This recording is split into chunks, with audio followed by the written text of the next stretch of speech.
오늘 우리에게 주시는 하나님의 말씀 봅니다. 에베소서 6장 10절부터 17절 말씀 교독합니다. 제가 먼저 읽습니다. 끝으로 너희가 주 안에서와 그 힘의 능력으로 강건하여지고 우리의 씨름은 혈과 육을 상대하는 것이 아니요 통치자들과 권세들과 이 어둠의 세상 주관자들과 하늘에 있는 악의 영들을 상대함이라.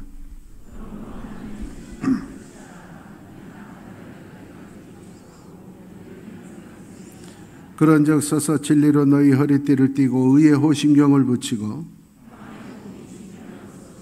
모든 것 위에 믿음의 방패를 가지고 이로써 능히 악한 자의 모든 불화살을 소멸하고 구원의 투구와 성령의 검 곧 하나님의 말씀을 가지라. 아멘. 한 목사님의 목회 철학을 얼마 전에 들은 적이 있습니다. 이분은 사람에게는 진심으로 하나님께는 전심으로 그런 목회 철학으로 목회하셨다고 했습니다. 정말 가슴에 와 닿는 말씀이었습니다. 오늘날 많은 사람들이 두 얼굴로 세 얼굴로 살아갑니다. 앞에서 뒤에서 다른 말을 합니다. 진심이 없는 거죠. 그런 사람들은 절대 성공할 수 없습니다. 축복의 길을 갈 수가 없습니다.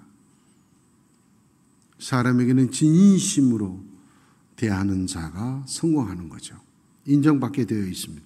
신뢰를 얻을 수가 있는 겁니다. 하나님께 신앙은 전심으로 옵니다. 하나님은 전심으로 믿음의 길을 걷기를 원하시지 50%, 60%, 70%를 원하지 않아요. 아나니아와 삽비라가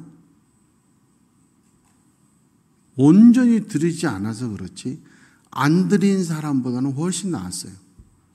절반이라도 드리지 60% 드리면 더 나았지만 하나님은 그걸 성령을 속이는 것으로 생각했습니다. 신앙의 길은 내 목숨을 다하고 마음을 다하고 뜻을 다해서 하나님을 사랑하는 거지 적당히 하는 거 아니다. 온전히 순종해야지 그 순종이 효력이 있는 것이지 내가 물질에 손해보지 않는 범위 내에서 자존심 상하지 않는 범위 내에서만 순종한다. 그건 인정을 받지 못해요. 어떠한 일이 있어도 도저히 이해가 가지 않더라도 치명적으로 내가 손해가 될지라도 심지어 생명을 잃더라도 온전히 순종할 때 하나님의 역사가 나타나는 줄 믿습니다. 한 목소리를 해보시죠. 사람에게는 진심으로 하나님께는 전심으로. 2024년은 진실한 사람의 모습 그리고 하나님 앞에 100% 순종하는 전심의 믿음의 길을 걸을 수 있기를 원합니다. 오늘 성경은 우리에게 이 세상의 삶은 영적 전쟁터와 같다 이렇게 말을 하고 있습니다. 그냥 사는 것이 아닙니다. 전쟁터다라는 것입니다. 본문의 12절 말씀에 보면 이 세상에 눈에 보이는 것들하고만 싸우는 거 아니자 돈과 권력하고만 싸우는 것이 아니라 실제는 악한 영들 마귀와의 영적 전쟁터가 이 세상이다 이렇게 말을 하고 있습니다. 디모데전서 6장 12절 말씀에 보면 바울 사도의 일생을 돌이켜보면서 내 삶은 믿음의 선한 싸움을 싸우는 삶이다 이렇게 표현을 하고 있습니다. 영생이라고 하는 것이 천국이라고 하는 것이 그냥 주어지는 게 아니다. 싸움 끝에 전쟁의 승리자가 가져가는 승리의 상이다 이렇게 표현을 하고 있는 것입니다. 여러분 이 세상은 보이지 않는 마귀와 끊임없는 전쟁의 연속인 것입니다. 보이지는 않지만 보이는 것들보다는 더 치열한 싸움터입니다. 보이는 것들만 보고 사는 어리석은 사람이 되면 안 됩니다. 보이는 것보다는 사실 보이지 않는 것들이 훨씬 중요합니다. 우리는 외모를 치장하는 데 엄청난 투자를 하고 정성을 들이고 애를 시간을 보냅니다. 그러나 아무리 외모를 아름답게 꾸며도 그 사람의 인격, 그 사람의 성품, 그 사람의 습관 이런 것들이 잘못되면 다 소용없는 거예요. 눈에 보이지 않는 작은 세균이지만 그 세균이 우리 몸에 들어오면 병이 들고 죽는 겁니다. 큰 몸이 보이지 않는 세균 하나 때문에 꼼짝을 못하는 거예요. 영적인 삶도 마찬가지입니다. 영적으로 마귀와의 싸움터인 것을 모르는 자들은 마귀에게 꼼짝을 못해요. 그래서 돈 조금 손해봤다고 싸우고, 자존심 좀 상했다고 싸우고, 마귀에게 넘어져 버려요. 깨달음이 있어야 됩니다. 영적 전쟁터라는 깨달음이 있어요. 눈에 보이지 않지만 지금 마귀가 우리를 보고 있어요. 그게 보여야 됩니다. 영의 눈이 열려야 되는 거예요. 베드로전서 5장 8절에 성경이 분명히 말해요. 마귀가 삼킬 자를 눈을 부릅뜨고 찾고 있어요. 거기에 영의 눈이 열리지 않고 영적 깨달음이 없는 사람은 다 마귀에게 잡히는 거예요. 마귀도 신입니다. 마귀를 이길 수 있는 사람 아무도 없어요. 영적인 것은 영적인 것만 이길 수가 있는 거예요. 마가복음 4장 1절 그리고 누가복음 4장 13절에 보면 예수님도 40일 금식기도 끝나고 얼마나 성령 충만해요. 근데 예수님도 마귀에게 시험받았어요. 예수님께서 마귀를 물리쳤어요. 마귀가 완전히 떠나가지 않았어요. 얼마 동안 떠나지라. 그래서 우리가 죽는 날까지 정신을 바짝 차리고 이 영적 전쟁에서 승리자가 되어야 돼요. 이 긴장감을 놓치면 사고 나는 거예요. 긴장하지 않으면 전쟁에서 질 수밖에 없는 거예요. 내가 장로가 됐다고 긴장해서 풀어버려요. 그냥 마귀한테 잡혀먹는 거예요. 내가 목사 됐다고 긴장하지 않고 내 자신을 쳐서 복종시키지 않으면 마귀에게 잡혀가는 거예요. 내가 부자가 됐다고 마음을 풀어버리면 마귀에게 잡혀가는 거예요. 내가 원하는 목표를 달성해서 높은 자리에 됐다, 공부를 했다. 그럴수록 정신을 차리고 영적 전쟁터에서 끝까지 승리자가 될 수 있기를 원합니다. 영적 전쟁이라고 하는 건 피하는 것이 아니에요.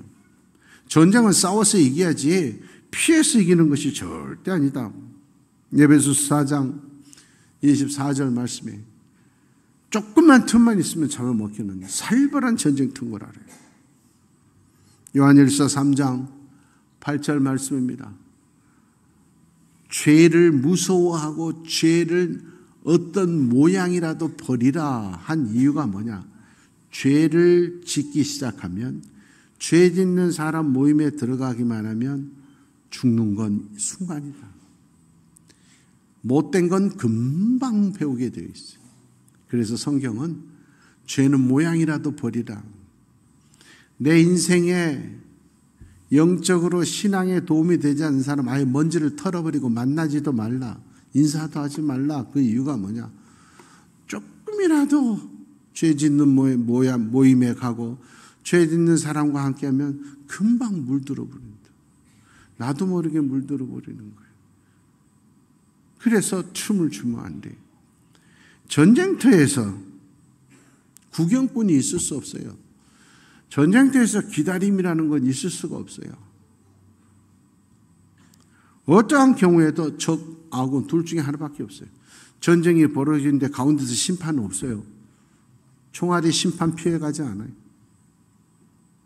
싸워서 승리하는 게 그리스도인이에요. 그리스도인과 벨리알이 성령과 악령이 같이 있을 수 없는 거예요. 로마서 12장 21절 말씀. 그래서 선으로 악을 이겨야지. 영적 전쟁에서는 피해가거나 또는 기다리거나 이런 건 없다. 이겨야 돼요. 디모데후서 4장 7절 말씀해 보니까 바울 사도가 내가 믿음을 잘 지켰다. 영적 싸움에서 이겼다. 이렇게 말하는 우리의 말년이 이렇게 되기를 원합니다. 내가 이겼다.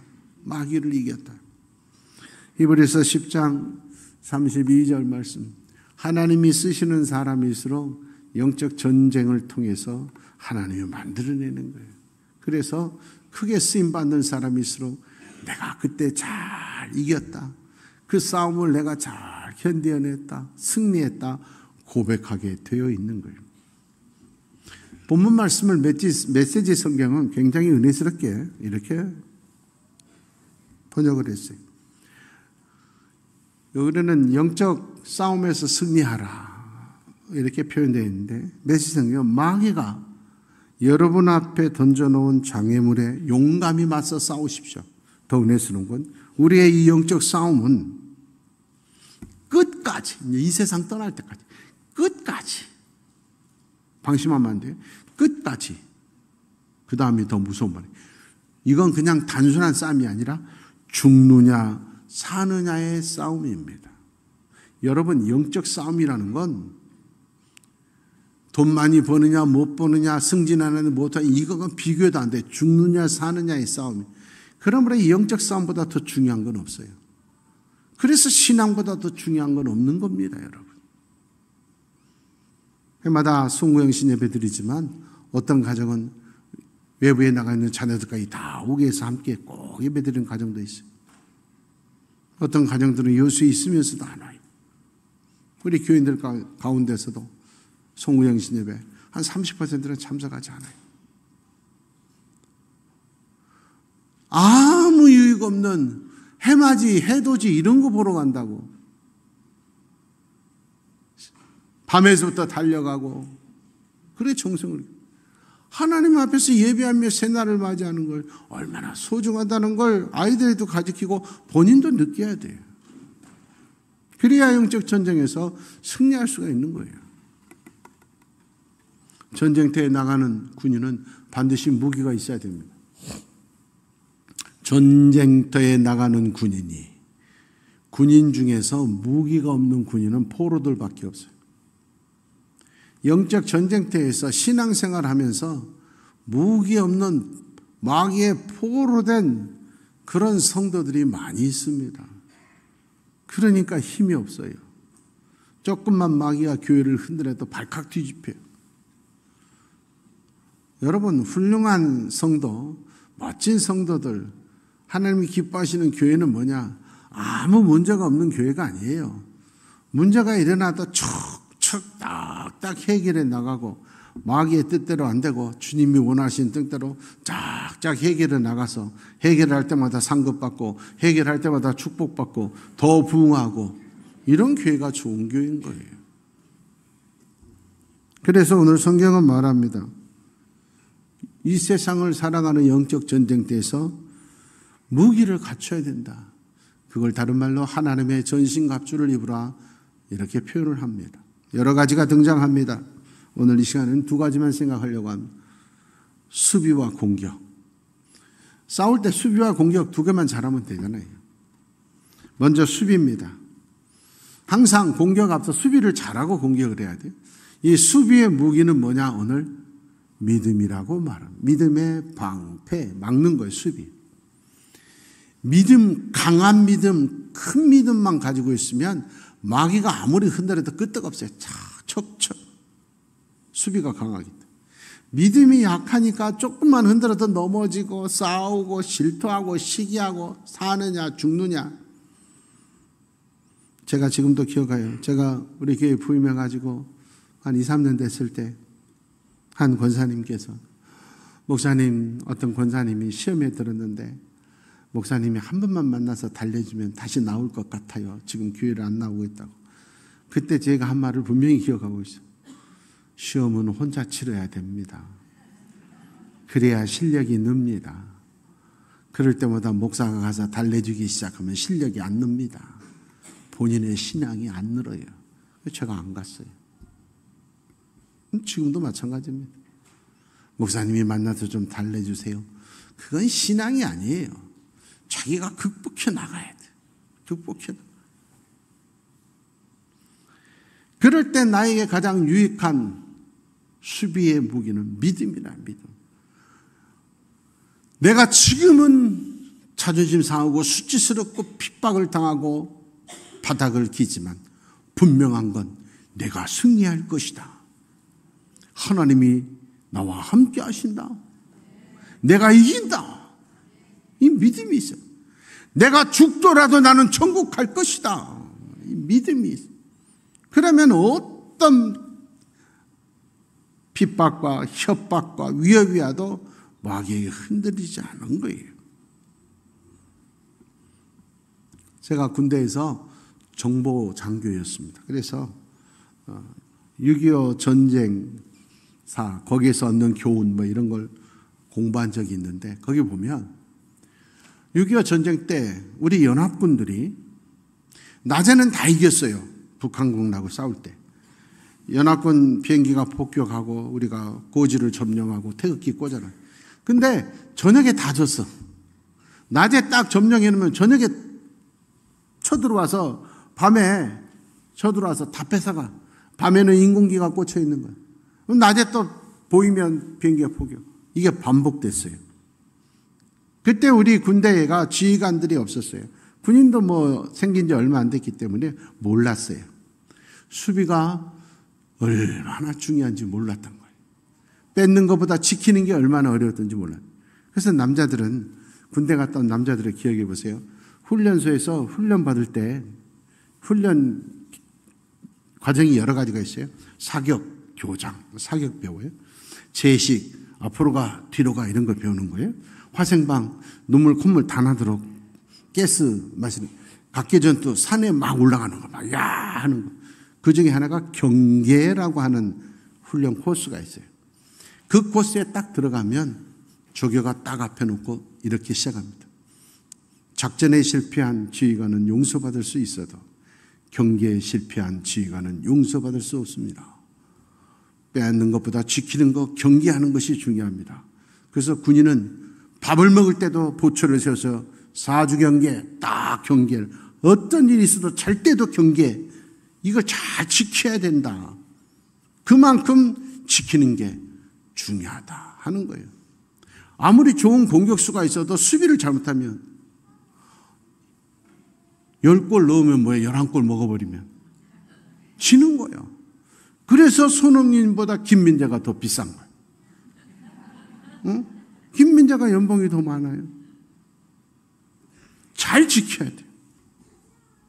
하박국 2장 4절 말씀이에요. 하나님께서 의인으로 인정하고 구원해 주는 사람은 누구냐? 도덕적으로 훌륭한 사람, 열심히 봉사한 사람이 아니에요.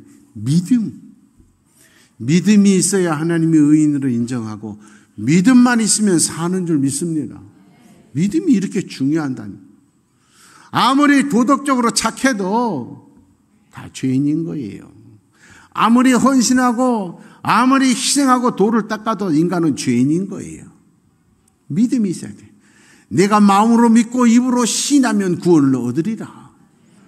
절대적인 믿음. 어떠한 경우에도 하나님은 나의 아버지고 예수 그리스도가 나를 구원해 주셨기 때문에 나는 죽어도 천국 간다는 믿음을 갖기를 원합니다. 이 믿음을 잃어버리니까 패배하는 거예요. 마태복음 9장 22절 그리고 29절 말씀에 보면 내 믿음이 너를 구원하였다. 너희의 믿음대로 되라 그랬지 너희의 수고대로 헌신대로 희생대로 되라는 말이 없습니다. 불교는 1000배, 3000배, 10,000배, 100일 불사 뭐 이런 거 하면 나의 공덕이 부처께서 알아주시리라. 그래서 다 하는 거예요. 그래서 절도 멀리 높은 산에 올라가서 밤을 새도록 절하라. 기독교는 그렇지 않아요. 그런 건 다 부질없는 거예요. 그래봐야 죄인인 거예요. 중요한 건 내가 너희의 구원자인 걸 믿으라. 나밖에 너희를 구원할 사람이 없다는 걸 믿으라. 어떠한 경우에서도 내가 너희를 지켜준다는 걸 믿으라. 그 믿음 없으니까 분노하는 거예요. 나를 핍박하는 자들 싸울 필요 없어요. 왜 싸워요? 믿음이 없으니까 싸우는 거예요. 하나님의 사람을 핍박하고 하나님의 사람을 대적하는 자 하나님이 손 보십니다. 오히려 불쌍히 여겨야 돼요. 가만히 하나님의 손에 맡기면 돼요. 이게 믿음이에요. 그래서 오른뺨을 때리면 왼뺨을 대주라. 이게 무서운 말이에요. 내 뺨 때렸냐? 잘 보고 하나님이 보고 계신다. 너 큰일 났다. 그거예요. 그거. 누가복음 17장 5절에 보면 무서운 말씀이 있어요. 사도들이 어떤 사도들이 그 많은 사람 중에 예수님이 직접 뽑은 12명이 얼마나 훌륭한 사람이겠어요. 얼마나 믿음 좋은 사람이겠어요. 더군다나 다른 사람도 아니고 예수님과 같이 3년을 함께 돌아다닌 사람이에요. 돈 벌려고 돌아다녔어요. 복음 전하고 영혼 구원에 3년을 모두히 바쳤어요. 기도하면 병이 낫고 귀신이 물러간 어마어마한 사도들이 예수님한테 이렇게 부탁하는 거예요. 우리의 믿음을 더 크게 해 주십시오. 이 믿음을 더 강한 믿음 주세요. 여러분, 예수님과 함께 살았던 사도들도 믿음이 약해질까 봐, 믿음이 변질될까 봐 항상 자기 자신을 쳐서 복종했다는 거예요. 너희 믿음이 약해지고 떨어질까 항상 너 자신을 돌이켜보라. 그래서 성경은 우리에게 말합니다. 하물며 내가 이제 안경 짚은 자 됐다고, 내가 이제 살 만큼 살게 됐다고, 예수 믿은 지 오래됐다고 방심하면 나도 모르게 어느 순간에 믿음은 떨어지게 되어 있는 거예요. 성도들에 비하면 목사는 믿음 지키기가 훨씬 쉬워요. 만나는 사람들의 대부분은 예수 믿는 사람들만 만나니까 목사 인생은 참 행복하고 감사한 거예요. 어쩌니 저쩌니 해도 예수 안 믿는 사람 보면 예수 믿는 사람들이 아무리 나쁘고 힘들다 그래도 100배 나은 사람들이, 또 설교해야 되니까 성경을 강제적으로라도 의무적으로라도 보게 돼 있고 기도해야 되니까 믿음 지키기에는 거룩한 굴레가 많아요. 얼마나 유리해요. 그런 목사도 조금만 방심하면 마귀가 내 마음을 흔들어 버려요. 미움이 찾아오고 시기가 찾아오고 분노가 찾아오고 낙심이 찾아오고, 하물며 여러분들은 이 세상에서 안 믿는 사람들하고 상대하며 살잖아요. 여러분의 일터는 대부분이 안 믿는 사람들이잖아요.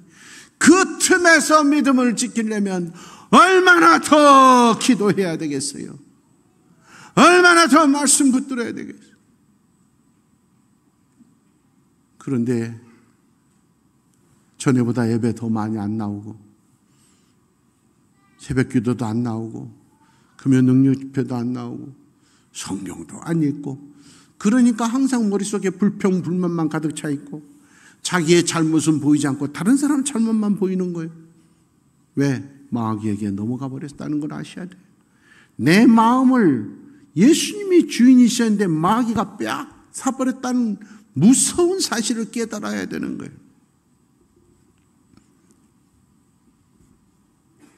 고린도후서 5장 7절 말씀입니다. 그래서 눈에 보이는 것들 쫓아다니지 말고 항상 믿음으로 모든 걸 행해야 돼요. 히브리서 11장 6절 말씀이에요. 아무리 착한 일을 해도, 아무리 많은 헌금을 해도, 아무리 1년 내내 새벽 기도하고 금식 기도를 해도 믿음이 있어야 하나님은 기뻐하십니다. 할렐루야. 믿음이 없으면 다 소용없는 거예요. 이 믿음이 우리를 지켜주는 최고의 방패, 수비인 줄 믿습니다. 그런데 아무리 수비를 잘해도 수비만 잘하면 비기기밖에 못해. 한 골도 안 먹어도, 한 골도 못 넣으면 최고 성적이 비기는 거예요. 여러분 잘 들어보세요. 나는 신앙생활 열심히 잘해. 노력해, 충성해, 헌신했어. 근데 고난이 끝나질 않아. 축복이 없어. 상이 없어. 그런 사람들은 수비만 해서 그래. 이겨야 상 받지 비기면 상 안 줘요. 이겨야 월계관을 쓰는 거예요. 이길 수 있는 공격용 무기가 뭐냐? 성령의 검이다. 요즘 총회도 그렇고 모든 한국교회가 연구하고 노력하고 있는데 교회가 변화되어야 된다. 그래서 우리 교회도 여러 가지 중에 하나 지금 연합예배를 시도합니다. 과거 같은 예배 형태, 과거 같은 생각, 당의 중심, 또 몇몇 사람 중심, 이런 교회는 이겨나갈 수가 없는 거예요. 그래서 많은 연구들을 지금 모든 교회가, 또 신학자들이 같이 하고 있어요. 그런데 제일 문제가 교회가 의사소통이 안 된다는 거예요. 그러니 오늘 일부 예배 우리 학생부가 특송을 했거든요. 그런데 제가 우리 교단 동계위원장을 했어요. 그런데 우리 교단 거의 9,600개, 1만 개가 되는 교회 중에서요, 학생이 있는 교회가 30%밖에 없어요. 10개 중에 7개 교회는 우리 어렸을 때는 다 학생이 있었어요. 그래가지고 성탄절 전야도 모여서 선물 교환도 하고 새벽송도 하고. 요즘 10개 교회 중에 7개 학생회가 없어요. 10개 교회 중에 8개는 청년회가 없어요. 이러니 교회가 앞날이 어떻게 되죠? 그 문제 중에 하나가 예배의 형태를 바꿔야 되고 또 의사소통이 된다. 어린아이들부터 어른까지. 제가 성령의 검 하니까 청년들이 물어보는 게 검이 뭐예요? 요즘 세상이 그래요. 청년들도 검이 뭔지 모르는데 중학생 소년부애들은 어찌 알겠냐고. 성령의 칼이요, 칼. 이게 승리하는 공격용 무기다. 그럼 성령의 칼을 가져야 되는데 그게 뭐냐? 오늘 성경은 말합니다. 하나님의 말씀을 가지라. 성령의 검, 곧 하나님의 말씀을 가지라. 끊임없이 고난이 끝나지 않아. 마귀가 물러나지 않아. 축복의 상이 없어. 말씀이 없어서 그래요. 말씀이 없어서. 한국교회가 전 세계 교회에서 독보적으로 엄청난 짧은 기간에 엄청난 부흥을 했는데 갑자기 세계 역사상 기독교 역사가 없는 갑자기 지금 슬럼프에 빠져버렸어요. 갑자기 급속도로 약간. 그 이유가 뭐냐? 말씀 중심이 되지 않고 은사 중심 교회에서 그래요. 한국교회가 급속도로 발전하는데 가장 큰 공헌한 게 기도원이었어요. 전국 곳곳에 기도인이 차고 넘쳤어요. 그러면 하나님의 나라는 확장돼야 되잖아요. 지금 기도는 별로 없어요. 왜? 눈에 보이는 현상만 쫓아다니니까. 기도원 원장들이 말씀을 잘 보고 배우고 말씀으로 잘 양육을 하면 은사와 더불어 엄청난 부흥을 갈수록 부흥이 될 텐데 말씀은 하나도 모르고 병만 고치니까. 제가 언제인지 모르는데 초등학교 때 그런 일기를 쓴 기억이 있어요. 초등학교 때 부흥이 하면은요 3시간, 4시간, 5시간씩 가요. 그런데 제 눈으로 봐도 지금 설교 시간이야. 부흥 강사 설교 시간에 많은 집사님들, 권사님들이 애기 업고 밖에서 있어. 그리고 설교 끝나고 나서 안수하면 그때 막 애기 얹고 막 와. 제가 그날 일기를 썼다니까. 내가 목사가 되면 이런 건 분명히 교육을 해야 되겠다. 말씀 듣는 시간에 밖에 나가 있다가 안수할 때는 들어오는 거 이건 신앙이 아니잖아요.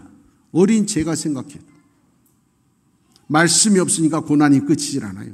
마귀가 물러가죠. 이거 칼로 죽여야 볼을 넣어야 승인 거예요. 말씀이 없으니까 항상 시달리는 거예요. 방어, 믿음은 있어. 그러니까 넘어지진 않아. 근데 물리치지는 못하니까 맨날 당하고 살아. 그러니 맨날 교회 오면 부르는 찬송은 천부여 의지 없어서 멀리 갔더니 맨날 울어. 우리 여천교회 성도들은 기뻐서 울기를 바랍니다. 힘들어서 우는 건 아니에요. 기뻐서 감격해서 울어야 되는 거예요. 예수님도 40일 금식기도 끝났을 때 마귀가 여러분 40일 금식기도면 성령 충만해. 영적인 능력이 얼마나 컸겠어. 그 능력을 보여주고 싶은 그런 마음도 얼마나 컸겠어. 그걸 잘하는 마귀가 유혹합니다. 마태복음 4장에 나와 있어요. 4장 4절에 보니까 당신 40일 기도했잖아. 금식 기도했잖아. 배고프죠? 여기 돌 떡으로 만들어 탁 먹어. 그러면 사람들이 이야 대단하다 그럴 거 아니야. 예수님은 그 능력과 은사를 보여주지 않았어요. 그리고 신명기 8장 3절에 보면 사람이 떡으로만 사는 것이 아니라 하나님의 말씀으로 산다 해서 이 마귀야 성경 좀 봐라. 말씀으로 이겼다. 7절 보세요. 마귀가 또 유혹하는 거예요. 높은 데서 떨어지면 찬사들이 탁 받으면 얼마나 폼나? 그렇게 목회해. 그렇게 전도해. 능력을 보여줘. 예수님이 마귀한테 말을 신명기 6장 16절에 보면 하나님을 시험하지 말라 그랬어. 세 번째 10절에 또 마귀가 말하는 나한테 절 한 번만 해라. 이 모든 권사 세상 권력 다 줄게. 예수님이 말씀하는 건 야 마귀야 성경 신명기 6장 13절에 보면 절은 하나님께만 해라 그랬어. 오직 말씀으로 마귀를 이겼고 이렇게 말씀으로 마귀라고 싸웠더니 그 다음 우리는 압니다. 마귀는 물러가고 천사가 수종드니라. 할렐루야. 2024년 새해 하나님의 말씀으로 여러분의 생각을 가득 채우십시오. 하나님의 말씀을 가슴 속에 세우십시오. 귀로 듣고 흘리지 마시고 고개 끄덕이고 말지고 하나님의 말씀대로 100% 전심으로 순종해서 영적 전쟁의 승리자들 상 받는 우리 성도들이 되기를 축원합니다. 하나님 아버지 감사합니다. 눈에 보이지 않지만 마귀가 우는 사자같이 우리를 삼키려고 한다는 사실을 깨닫고 정신 차리고 절대 흔들리지 않는 믿음의 방패를 들고 하나님의 말씀의 검을 들고 악한 마귀를 물리치는 영적 전쟁의 승리자들이 되어서 하나님이 주시는 축복의 월계관을 쓰고 간증할 수 있는 영적 전쟁의 승리자들의 교회가 우리 여천교회 되게 하여 주시옵소서.